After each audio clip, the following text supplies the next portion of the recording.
the Lebanese Civil War had begun. In 15 years of fighting between Muslims and Christians, over 100,000 people died in a war that nearly destroyed Lebanon.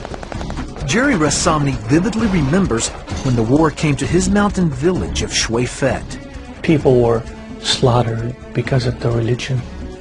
There was so much hatred. I remember growing up practically in a bomb shelter. Bomb shelters and daily bombings were a fact of life. And the enemy was at the gate and he wanted me dead. As a Druze Muslim, Jerry's fear of the enemy turned to hatred. Christians were bombing us daily, and I really thought that they were the devil incarnate. I hated them with such passion, and if I hated the Christians, I hated the Jews 10 times more. Eventually, Jerry joined the militia and entered the fighting. I had to defend my land and my existence. I had to kill or be killed. Pretty soon, gunpowder became my outlet, my escape, my addiction. Sometimes manifested itself in an AK-47 assault rifle. Sometimes it was a hand grenade, a landmine. Whatever it was, it had gunpowder in it. In time, however, the atrocities of war led Jerry to question his Islamic beliefs.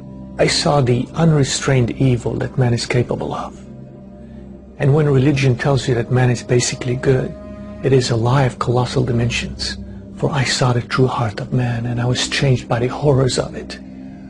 I remember seeing men lying on the streets in pools of their own blood, no better than dogs. I began to see that there is nothing redeeming about man. How could man, who's capable of such overwhelming evil, have goodness in his heart and evil at the periphery, as Islam claims? Isn't it the other way around? After 3 years of fighting, Jerry realized that the war was pointless, and so did his mother. She feared for her son's life and produced fake paperwork to get Jerry and his brother out of the country. Months later, Jerry started a new chapter in his life, in America.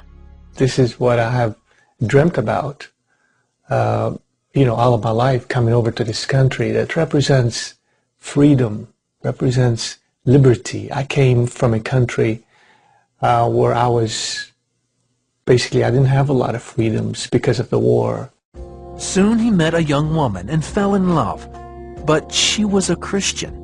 When I first laid eyes on her, something happened in my heart. It was love at first sight. I knew that she's the one for me. And the fact that she was a Christian, I turned a blind eye to that because I was so blinded by love. Within months, Jerry proposed to Jennifer. I knew at 19 years of age to pray and ask the Lord if it was His will for me to marry Jerry. And after much prayer, I finally had a peace about it. But my conditions were that we would attend church as a family and that our future children would be raised Christian. Jerry agreed to the conditions, but vowed never to convert to Christianity. He said, I told you I would never convert. I was born Druze Muslim. I'm going to die Druze Muslim, and not anything you could say or do is going to change that. So I never said another word and just began to pray. As Jennifer prayed, Jerry studied the Bible. He wanted to disprove its claims.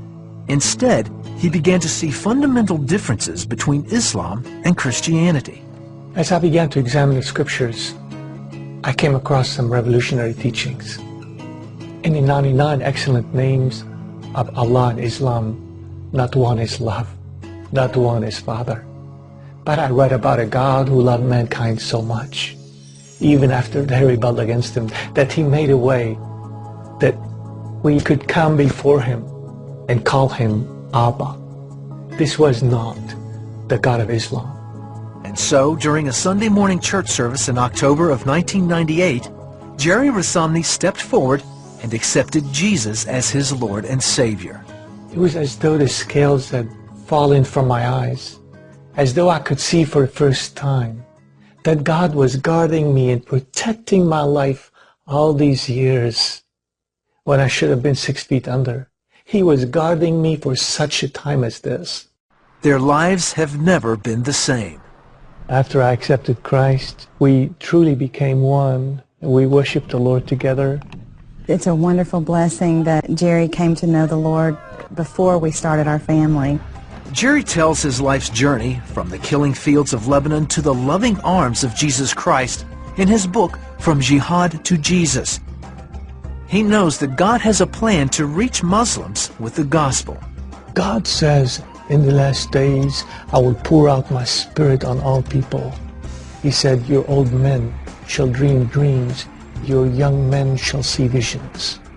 And we are seeing the fulfillment of Joel 2:28 in the Muslim world all over, where people in Islam are seeing visions and dreams of Christ, and they're coming out of darkness into light.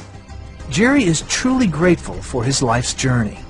I should have spent eternity in hell. That's where I belong. But God, in His infinite mercy, sent His Son to die in my place, so that I don't have to spend eternity in hell. And it's through nothing that I do, but it's through what the Savior has done on the cross for me 2,000 years ago.